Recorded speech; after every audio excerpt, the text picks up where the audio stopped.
Bismillahirrahmanirrahim. Assalamualaikum warahmatullahi wabarakatuh. Alhamdulillah. Alhamdulillahilladzi arsala rasulahu bil huda wa dinil haq liyudhhirahu 'alad dini kullihi walau karihal musyrikun. Asyhadu an la ilaha illallah wahdahu la syarikalah wa asyhadu anna Muhammadan abduhu wa rasuluh. Allahumma shalli wa sallim wa barik ala sayyidina Muhammadin wa ala alihi wa ashabihi wa man tabi'ahum bi ihsanin ila yaumiddin amma ba'd. Ayyuhal ikhwah, azani Allah wa iyyakum. Alhamdulillah, pada malam hari ini kita masih bisa melanjutkan pelajaran kita, pengajian online yang diadakan oleh Yayasan Muda Berbagi Indonesia, sebuah kitab yang berjudul Syarah Salasatil Usul yang ditulis oleh Syekh Muhammad Ibn Shalih Al-Utsaimin rahimahullahu ta'ala rahmatan wasi'ah. Kita sudah membahas sampai pada muqaddimah kedua dari penulis matan, yaitu Syekh Muhammad Ibn Abdul Wahhab rahimahullahu ta'ala, yaitu 3 hal. Kemarin kita membahas seputar 3 hal yang wajib dipelajari oleh setiap muslim dan muslimah. Yaitu yang pertama, kemarin kita membaca bahwasanya Allah Subhanahu wa taala itu zat yang telah menciptakan kita, memberikan rezeki kepada kita, dan akan tetapi Allah Subhanahu wa taala tidak meninggalkan kita begitu saja. Diciptakan dalam keadaan sia-sia, dalam keadaan tidak ada tujuan. Tidak seperti itu. Nah, apa maksudnya Allah Subhanahu wa taala itu tidak meninggalkan kita begitu saja? Bal, akan tetapi kita lihat arsala ilaina rasulan. Maksudnya adalah Allah Subhanahu wa taala mengutus kepada kita seorang rasul. Nah, ini yang akan kita bahas pada pertemuan malam ini. Tip. Kita lihat di sini, Bismillahirrahmanirrahim. Qala al-muallifu Syekh Muhammad At-Tamimi rahimahullahu taala fi kitabihi Al-Usul As-Salasah. Penulis berkata, bal arsala ilaina rasulan. Allah telah menciptakan kita, Allah memberikan rezeki kepada kita, tapi Allah tidak meninggalkan kita begitu saja. Tapi Allah mengutus kepada kita seorang rasul. Seorang rasul. Kita lihat komentar dari Syekh Utsaimin.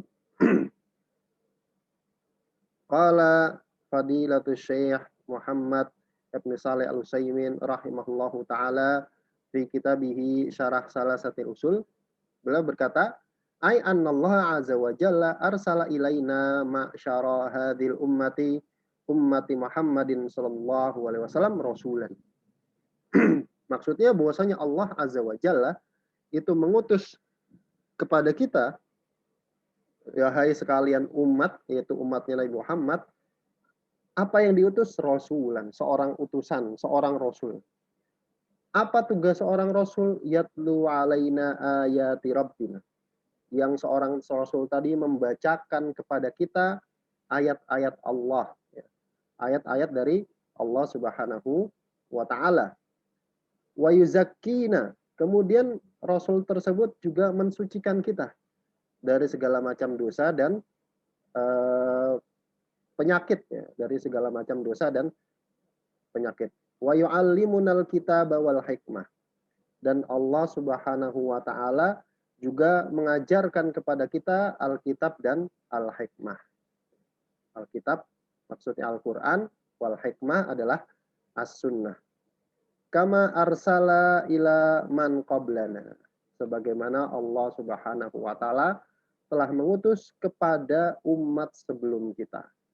Jadi Allah Subhanahu wa taala selain dia mengutus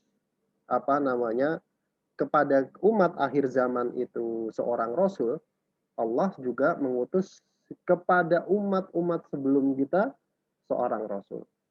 Qala Allahu tabaraka wa ta'ala, Allah Subhanahu wa taala berfirman, wa im min ummatin illa khala fiha nadhir. Wa im min ummatin, dan tidaklah ada satu umat pun illa melainkan khala fiha nadhir. Ada padanya seorang nadhir, seorang utusan.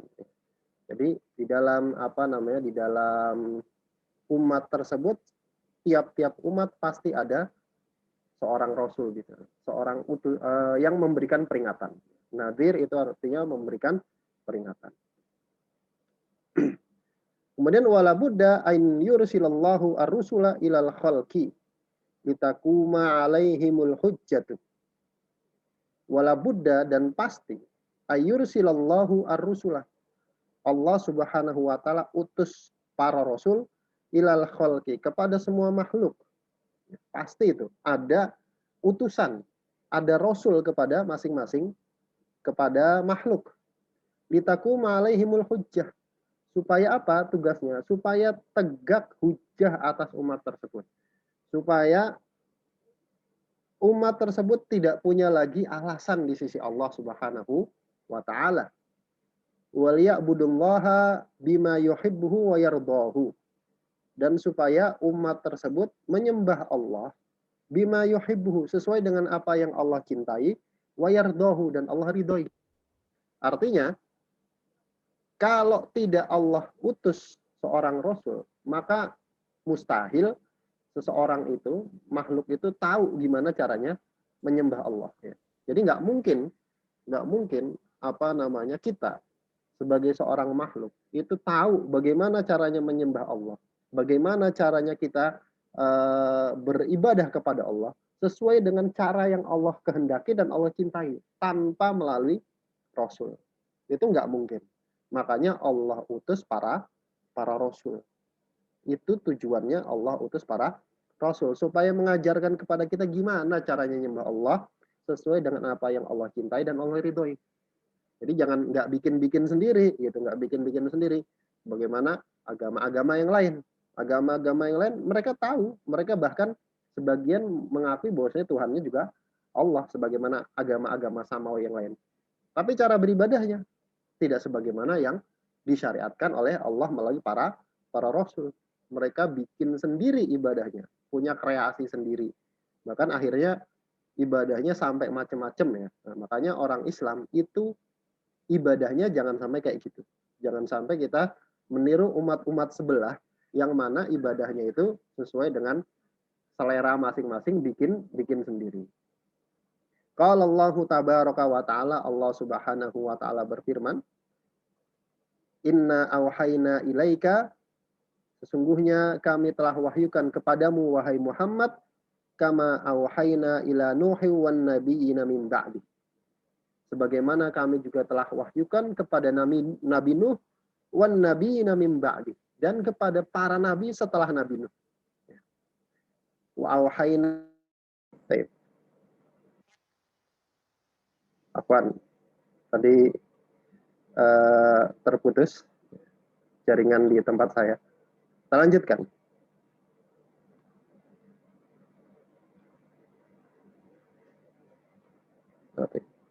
Wa auhayna ila Ibrahim wa Ismaila wa Ishaq. Dan kami telah wahyukan juga kepada Nabi Ibrahim, kepada Nabi Ismail, dan kepada Nabi Ishaq. Wa Yaquba wal asbata. Dan kepada Nabi Yakub dan anak keturunannya, asbat. Asbat ini tafsirannya macam-macam. Salah satu yang tafsiran asbat adalah anak keturunan dari Nabi Yakub. Wa Isa wa Ayyuba wa Yunus wa Haruna wa Sulaiman. Dan juga kami telah wahyukan kepada Nabi Isa, Nabi Ayyub, Nabi Yunus, Nabi Harun, dan Nabi Sulaiman. Wa ataina Dawud zabura, dan kami berikan kepada Daud Zabur. Kitab Zabur. Wa rusulan qad qasasnahum 'alaika min qablu wa rusulan lam naqsushum 'alaik. Para rasul yang sungguh telah kami kisahkan ceritanya kepada mereka, kami kisahkan mereka kepadamu min qablu, dari sebelummu wa rusulan, dan juga para rasul lam naqsushum alaik, yang kami tidak kisahkan ceritanya kepadamu. Jadi ada para rasul yang ceritanya itu nggak sampai kepada kita. Wa kallamallahu Musa takliman, dan Allah Subhanahu wa taala berbicara kepada Musa secara langsung dengan sebenar-benarnya pembicaraan. Rusulan mubasyirina wa mundzirina li'alla yakuna linnasi 'alallahi hujjatun ba'da rusul. Yaitu para rasul yang memberikan kabar gembira dan memberikan peringatan. Ini tugasnya para nabi dan rasul, yaitu memberikan kabar gembira bagi siapa saja yang taat dan memberikan peringatan bagi siapa saja yang maksiat. Li'alla yakuna linnas, supaya tidak ada lagi bagi manusia Allah di hadapan Allah hujjatun ba'da rusul. Ada alasan, ada argumentasi setelah diutusnya para rasul. Jadi tugasnya para rasul untuk menegakkan hujjah kepada makhluk. Jadi setelah diutusnya para nabi dan rasul, maka terputuslah hujjah tersebut. Selama dia mendengar adanya rasul, kemudian dia tidak ikut rasul tersebut, maka sudah selesai. Tugas rasul sudah selesai. Artinya hujjah itu sudah tegak pada dia. Tidak ada lagi alasan, ya Allah, saya nggak pernah datang kepada rasul itu seorang pemberi peringatan. Tidak. Wa kana Allahu azizan hakima, dan Allah Subhanahu wa taala azizan, maha perkasa, hakiman, lagi maha bijaksana. Kemudian kata beliau, wala yumkinu an na'budallaha bima yardahu illa an tariqir rusuli alaihi wassalatu wassalam. Dan tidak mungkin bagi kita untuk menyembah Allah, untuk beribadah kepada Allah sesuai dengan apa yang Allah ridhoi. Allah tuh pengennya kita ibadah model apa sih? Apa model meditasi? Apa model kemudian merenung doang? Apa model kemudian di depan tembok kemudian manggut-manggut? Seperti apa Allah pengen bentuk ibadah tersebut sesuai dengan apa yang Allah ridhoi? Itu tidak mungkin kita ketahui illa melainkan antorikir rusul, melalui jalan para rasul yang diutus kepada kita alaihimus sholatu wassalam. Jadi para rasul itu tugasnya ngasih tahu, oh kamu kalau mau ibadah puasa di bulan Ramadan 30 hari. Oh kamu kalau mau ibadah per hari, tiap hari itu sholat 5 waktu. Caranya begini. Oh kamu kalau mau ibadah kepada Allah, caranya zakat, caranya sedekah, caranya haji, dan seterusnya. Itu tugasnya para rasul. Supaya kita nggak bikin-bikin sendiri ibadah. Oh kayaknya ibadah di atas gunung, kemudian meditasi rame-rame kayaknya cakep nih. Nah, nggak bisa. Kenapa? Karena itu artinya kita bikin sendiri, nggak lewat rasul, nggak lewat jalannya para rasul. Kenapa? Li'annahum humul ladzina bayyanu lana ma yuhibbuhullahu wa yardahu. Karena mereka lah para nabi dan rasul, humul ladzi, cuma mereka yang bayyanu lana, bisa menjelaskan kepada kita ma yuhibbuhullahu wa yardahu, apa yang Allah cintai dan Allah ridhoi. Wa ma yuqarribuna ilaihi azza wa jalla, dan apa saja yang membuat kita menjadi dekat kepada Allah Subhanahu wa taala. Wabidzalika, dan oleh karena itulah, kana min hikmatillah annallaha arsala ilal khalqi rusulan mubasyirina wa mundzirin. Termasuk dari hikmahnya Allah Subhanahu wa taala, kebijaksanaannya Allah Subhanahu wa taala, an arsala ilal khalqi rusulan, yaitu Allah Subhanahu wa taala mengutus kepada para makhluk itu para rasul, mubasyirina wa mundzirin, yang tugasnya adalah memberikan kabar gembira dan memberikan peringatan. Wa dalilu qauluhu ta'ala, bagaimana firman Allah Subhanahu wa taala, inna arsalna ilaikum rasulan syahidan alaikum kama arsalna ila fir'auna rasula. Inna, sesungguhnya kami, arsalna, telah mengutus, ilaikum, kepada kalian, rasulan, seorang rasul. Syahidan alaikum, yang rasul tadi itu tugasnya sebagai saksi atas kalian. Kama, sebagaimana, arsalna, kami telah utus, ila fir'auna, kepada Fir'aun, rasulan, seorang rasul. Jadi seorang Fir'aun saja itu Allah berikan Rasul, Allah berikan utusan supaya Fir'aun itu mau taubat, mau mengikuti jalannya Allah Subhanahu wa Ta'ala. Fa'asa Fir'aunur Rasula, maka Fir'aun pun mendurhakai Rasul tersebut. Fa'akhadnahu ahdaw wabila, dan kami adab dia dengan adab yang wabilan, yang menghinakan. Kenapa menghinakan? Karena Fir'aun raja, mengaku Tuhan, kerajaannya besar, dia orang hebat, orang besar, orang mulia di zamannya. Kemudian Allah azab dengan azab yang menghinakan, sehingga dia sampai sekarang namanya terkenalnya bukan sebagai raja yang hebat lagi, tapi orang kafir, orang dolim. Nah, itu namanya azab yang menghinakan. Nah, kemudian kita lihat perkataan musannif, faman ata'ahu dakhalal jannah. Barang siapa yang taat kepada Rasul tadi, yang tugasnya memberikan kabar gembira dan memberikan peringatan, dakhalal jannah, maka dia masuk surga. Waman asahu dakhalan nar, dan barang siapa yang durhaka, tidak mau ikut kepada Rasul tadi, dakhalan nar, maka pasti masuk neraka. Jadi siapa saja yang mau ikut kepada agamanya Rasul, Rasul tersebut masuk surga, selamat dia. Dan siapa saja yang durhaka, gak mau ikut terhadap ajaran Rasul tersebut, gak mau masuk kepada Islam, maka dia pasti masuk neraka. Wad dalilu qauluhu ta'ala, dalilnya adalah firman Allah Ta'ala, bagaimana tadi yang disebutkan ya, inna arsalna ilaikum rasulan. Sesungguhnya kami telah utus kepada kalian seorang Rasul. Siapa? Nabi Muhammad SAW. Syahidan alaikum, sebagai saksi atas kalian, kama arsalna ila fir'auna rasula, sebagaimana kami telah utus kepada Fir'aun seorang Rasul.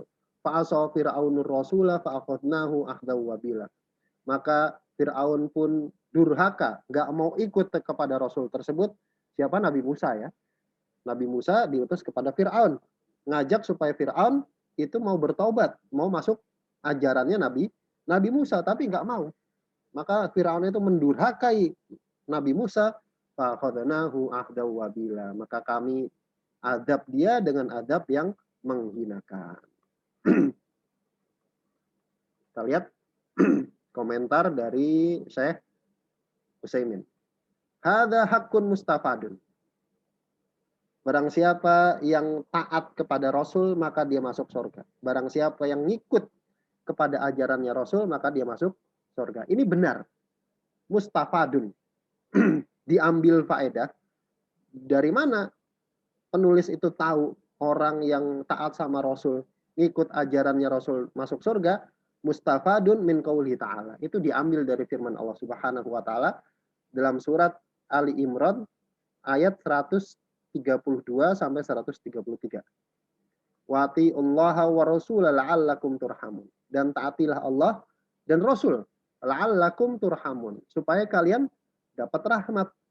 Wasari'u ila magfiratin mir rabbikum wa jannatin arduhas samawati wal ardu iddat lil muttaqin. Wasari'u, dan bersegeralah, ila magfiratin, menuju ampunan, mir rabbikum, dari Rabb kalian, wa jannatin, dan bersegera menuju surga, arduhas samawati wal ard, yang luasnya seluas langit dan bumi, wa iddat lil muttaqin, yang disiapkan untuk orang-orang yang bertakwa. Dan juga diambil faedah dari mana? Dari firman Allah Subhanahu wa taala surat An-Nisa ayat 13. Wa may yuti'illaha wa rasulahu yudkhilhu jannatin tajri min tahtihal anharu. Dan siapa saja yang taat kepada Allah dan Rasulnya, maka Allah akan memasukkan dia ke dalam surga tajri min tahtihal anhar, yang mengalir di bawah sungai, di bawah surga tersebut, anhar, sungai-sungai, khalidina fiha, mereka kekal selama-lamanya di sana. Wa dzalikal fauzul azim, dan demikian itu adalah kemenangan yang besar. Jadi taat sama Allah, taat sama Rasul, itu kemenangan dunia akhirat. Kemenangan dunia akhirat. Allah dan Rasul itu nanti ridhonya sama apa, itu nanti akan dijelaskan di poin yang ketiga. Ini masih poin kedua. Masih poin kedua. Wa min qaulihi ta'ala, dan juga bisa diambil faedah dari firman Allah Subhanahu wa taala, siapa yang taat sama Rasul akan masuk surga. Wa may yutillaha wa rasulahu wa yakhshallaha wa yattaqhi fa ulaika humul faizun. Wa may yutillaha wa rasulahu, dan siapa saja yang taat kepada Allah dan Rasulnya, wa yakhshallaha, dan takut kepada Allah, wa yattaqhi, dan bertakwa kepada Allah, fa ulaika humul faizun. Mereka itulah orang-orang yang beruntung. Maksudnya apa? Masuk surga, masuk surga.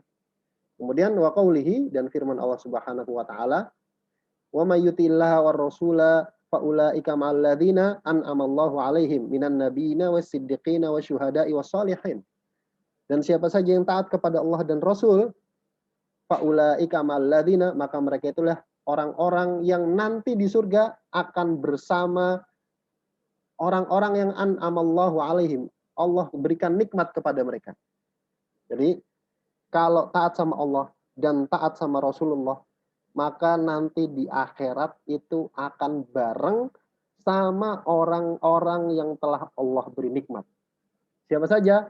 Minan nabiyyin, dari golongan para nabi, wasiddiqin, dan orang-orang siddiq, orang-orang yang jujur, wasyuhada, para syuhada, wassalihin, dan orang-orang soleh. As-siddiqin ini nanti tafsirannya beda sendiri ya. Wa hasuna ulaika rafiqa. Dan mereka itulah sebaik-baiknya rafiq, sebaik-baiknya teman nanti di akhirat. Jadi tinggal milih, kita nanti di akhirat mau bareng siapa?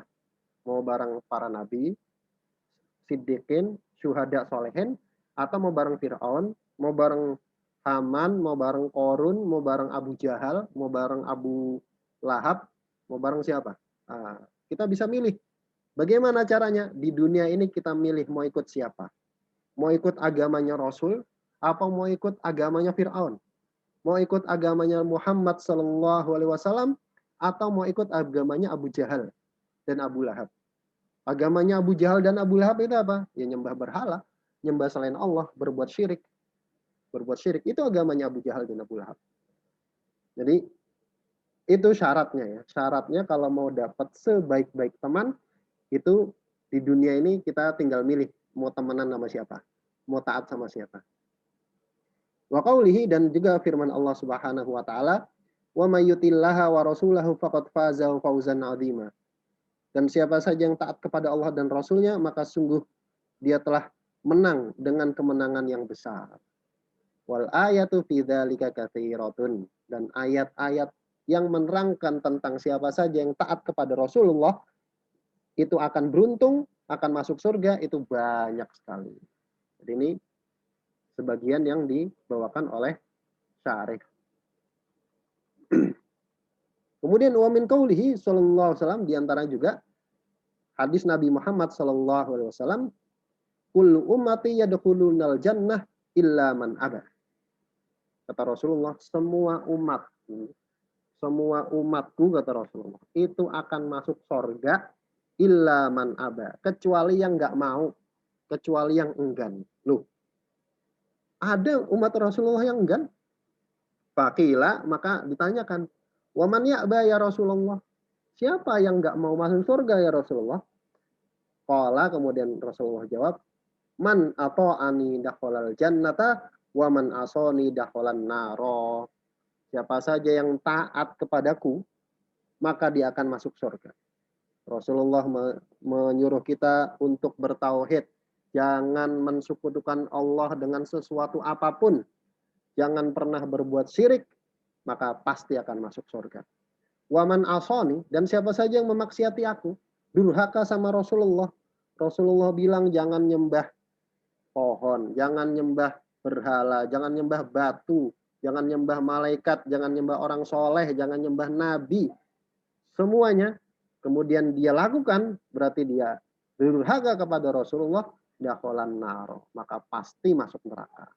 Rawahul Bukhari. Hadis ini diriwayatkan oleh Imam Bukhari. Nah, kemudian pertanyaannya adalah, oh, afwan, masih satu lagi. Waman asohu dakhalan nar. Kemudian siapa saja yang durhaka kepada Rasulullah, maka dia akan masuk neraka. Nah, bagaimana komentar dari Syekh Utsaimin? Kata beliau, hada aidan hakun mustafadun min qaulihi ta'ala. Dan ini benar juga dan diambil faedah, diambil kesimpulan dari firman Allah Subhanahu wa taala, "Wa may ya'sillaha wa rasulahu wa yata'adda hududahu yudkhilhu naran khalidan fiha wa lahu 'adzabun muhin." Wa may yu'sillaha wa rasulahu. Siapa saja yang durhaka kepada Allah dan Rasulnya, wa yata'adda hududahu, kemudian dia melampaui batasannya, melampaui batasan-batasan yang telah ditentukan oleh Allah dan Rasulnya. Allah Subhanahu wa taala larang ini, larang itu, Rasulullah tetapkan batasan nggak boleh dilanggar, dia langgar, yudkhilhu naron, maka dia akan masuk ke dalam neraka, khalidan fiha, dalam keadaan kekal selama-lamanya. Ini artinya maksiat yang dimaksud di sini, kemudian melampaui batas yang dimaksud di sini adalah maksiat-maksiat yang mengeluarkan pelakunya dari Islam. Bisa dipahami? Jadi maksiat-maksiat yang mengeluarkan pelakunya dari Islam. Pertama syirik, kedua mengangkat tandingan, mengangkat perantara, ketiga dia banyak sekali misalkan melakukan ngolok-ngolok agama, kemudian dia melakukan sihir, dia berloyalitas kepada orang-orang kafir, kemudian dia tidak mengkafirkan orang kafir, itu semua adalah batasan-batasan yang Allah dan Rasulnya tetapkan. Barang siapa yang dia lampaui itu, dia langgar itu, maka dia akan dimasukkan oleh Allah ke dalam neraka kekal selama-lamanya. Walahu adzabun muhin, dan baginya azab yang menghinakan. Kemudian wa qaulihi, dan juga dari firman Allah Subhanahu wa taala, wa may ya'sillaha wa rasulahu faqad dhalla dhalalan mubina. Dan siapa saja yang berbuat maksiat, yang durhaka kepada Allah dan Rasulnya, maka sungguh dia telah sesat dengan kesesatan yang nyata. Wa qaulihi, dan firman Allah Subhanahu wa taala, wa may ya'sillaha wa rasulahu fa innalahu naro jahannam khalidina fiha abada.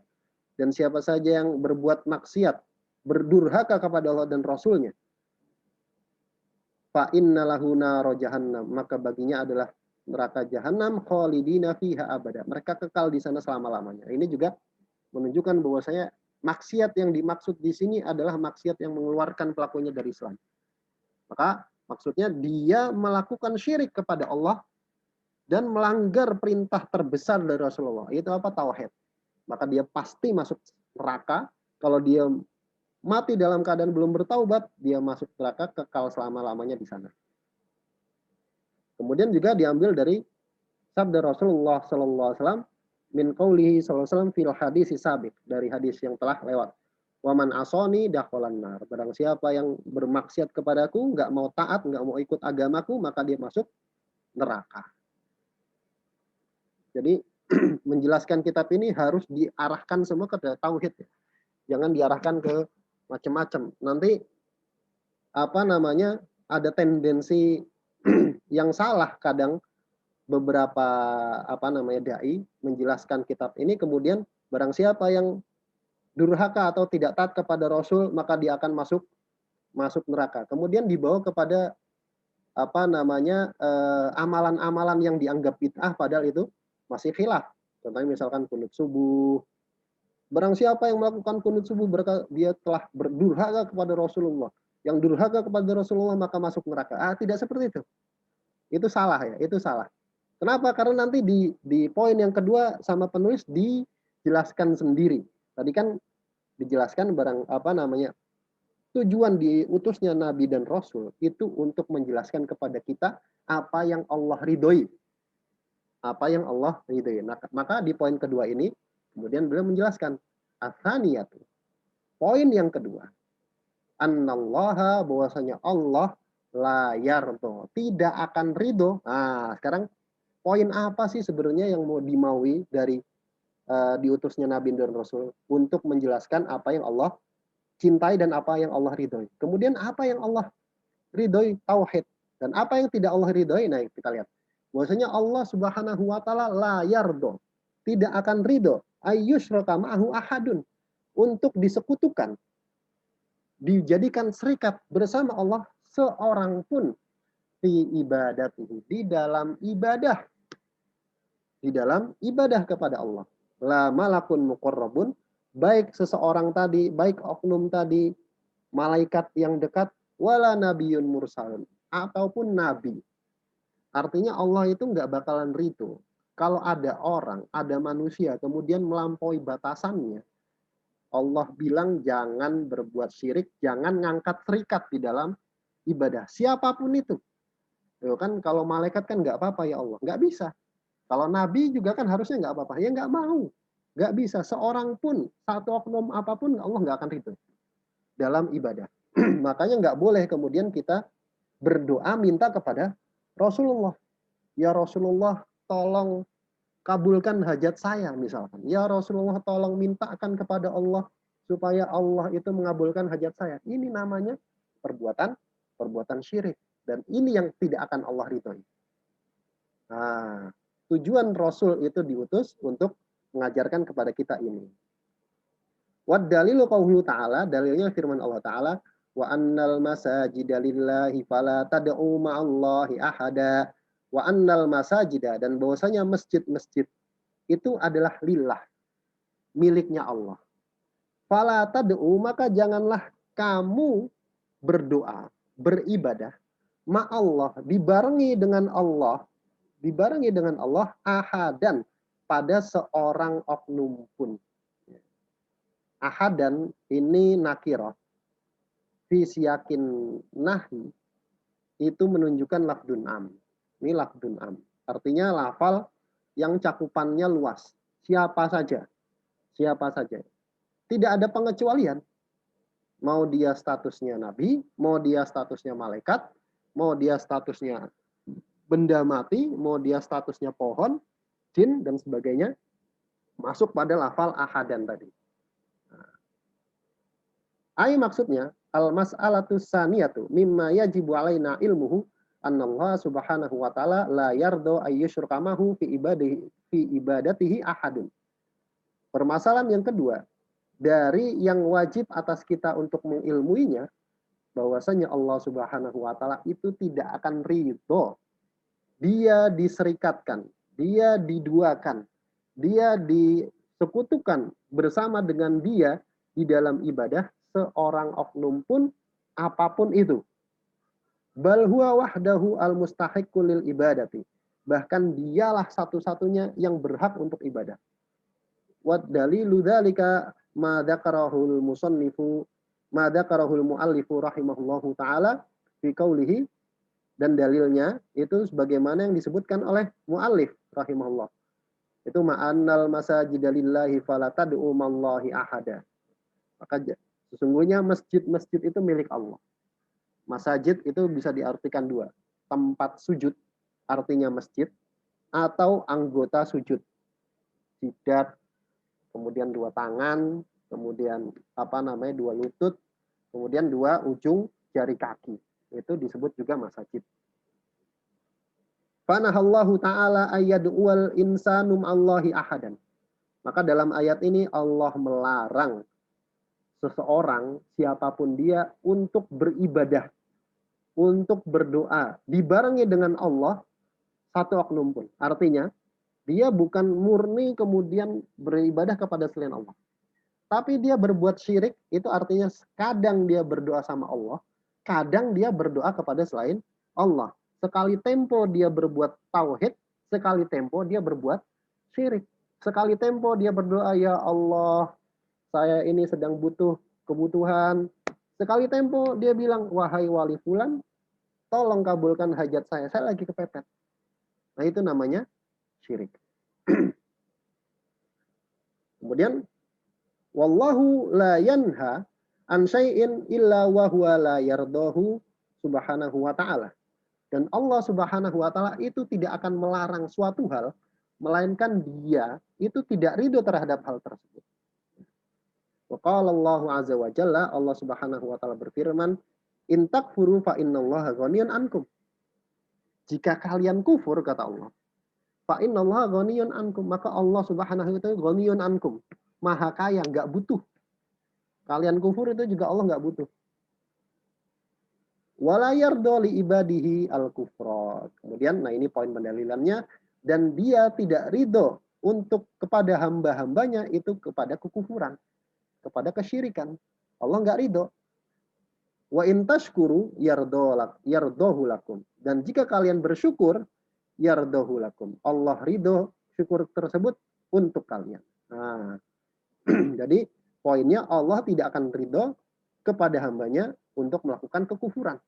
Allah nggak ridho, Allah nggak senang. Waqala ta'ala, dan firman Allah ta'ala, fa in tardau anhum fa innallaha la yardo 'anil qaumil fasiqin. Fa in tardau, dan jika kalian ridho anhum terhadap mereka, orang-orang kafir, orang-orang musyrik, fa innallaha la yardo 'anil qaumil fasiqin. Sesungguhnya Allah itu tidak akan ridho terhadap kaum yang fasik, artinya orang musyrik, orang kafir. Jadi hum di sini maksudnya orang kufur dan musyrik.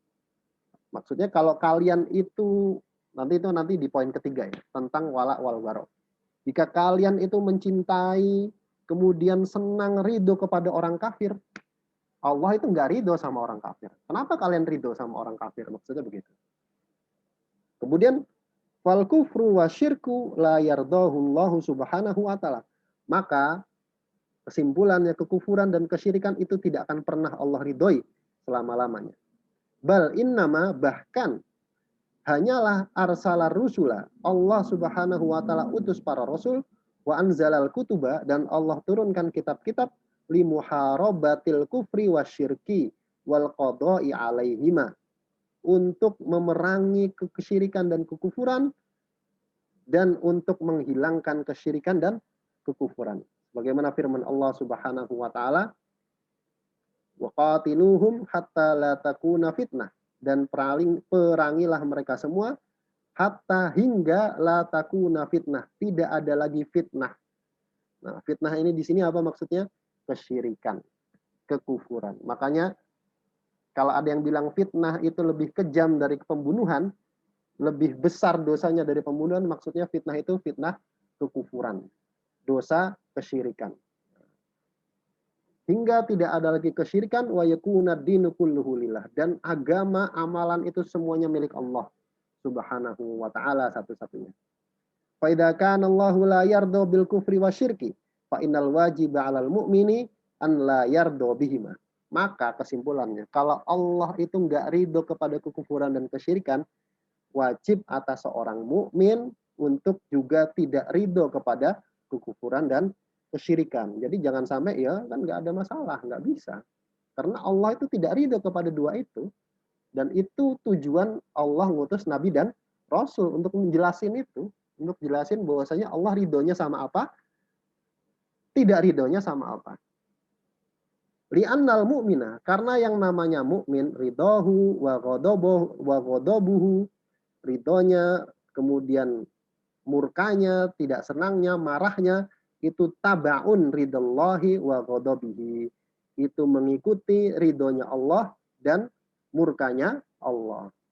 Fayaqdabu lima yaqdabullah. Maka dia tidak senang dengan apa yang Allah tidak senang. Wa yardo bima yardahullahu azza wa jalla. Dan ridho, senang dengan apa yang Allah ridhoi. Wakadzalika idza kana Allahu la yardal kufra wala syirka. Demikian juga kalau Allah itu tidak ridho, tidak senang kepada kekufuran dan kesyirikan, fa innahu la yaliku bimu'minin an yardo bihima. Maka enggak layak, enggak boleh bagi seorang mukmin itu kemudian merasa ridho kepada kekufuran dan kesyirikan. Jadi dia ngelihat kekufuran itu biasa aja, tapi ngelihat saudaranya itu Assalamualaikum warahmatullah, Assalamualaikum warahmatullah, kemudian zikir dengan suara keras, itu dia lebih sebel ngelihat saudaranya zikir dengan suara keras. Nah, itu salah. Itu salah. Itu sesuatu yang apa namanya belum ngaji nih berarti. Nah, gitu. Jadi nggak layak bagi seorang mukmin itu ridho sama sekali. Nanti kita bahas di poin yang ketiga ya insyaallah. Wasyirku amru khotirun. Kenapa? Karena kesyirikan itu perkaranya bahaya sekali. Kalau Allah azza wa jalla, Allah Subhanahu wa taala berfirman tentang bahaya kesyirikan. Innallaha la yaghfiru ayyusyraka bihi. Sesungguhnya Allah itu tidak akan mengampuni orang yang mati dalam keadaan membawa dosa syirik. Wa yaghfiru ma duna dzalik. Tapi Allah ngampuni orang yang melakukan dosa di bawah syirik. Lima yasha. Bagi siapa yang dia kehendaki. Kemudian Allah Ta'ala dan Allah Subhanahu wa taala berfirman, "Innahu may yusyrik billah faqad haramallahu 'alaihil jannah wa ma'wahun nar." Sungguhnya Allah itu innahu siapa saja yang berbuat syirik kepada Allah, maka sungguh Allah haramkan atasnya surga dan tempat kembalinya adalah neraka. Wa ma lidzalimina min ansor, dan tidak ada bagi orang zalim, maksudnya orang kafir, orang musyrik, itu seorang penolong pun. Wa qala an-nabiy sallallahu alaihi wasallam, dan Rasulullah sallallahu alaihi wasallam bersabda, "Man laqiyallaha la yusyraka bihi syai'an dakhalal jannah." Barang siapa yang mati bertemu dengan Allah, maksudnya bertemu Allah itu meninggal, la yusyraka bihi syai'an, tidak berbuat syirik, la yusyrika bihi syai'an, tidak berbuat syirik sedikit pun, dakhalal jannah, maka dia akan masuk surga. Wa man laqiyahu yusyrika bihi syai'an, dan siapa saja yang bertemu Allah, maksudnya meninggal dalam keadaan yusyrika bihi syai'an, dalam keadaan dia berbuat syirik kepada Allah meskipun sedikit, dakhalan nar, maka dia masuk neraka, ya. Wallahu ta'ala alam bissawab. Demikian yang bisa saya sampaikan pada malam hari ini. Mudah-mudahan ada manfaatnya. Yang benar datangnya dari Allah Subhanahu wa taala dan Rasulnya, yang salah dari saya pribadi dan dari syaitan, dan saya mohon ampun atasnya. Kita tutup dengan baca doa kafaratul majelis. Bismillahirrahmanirrahim. Subhanakallahumma wa bihamdika asyhadu an la ilaha illa anta astaghfiruka wa atubu ilaik. Assalamualaikum warahmatullahi wabarakatuh.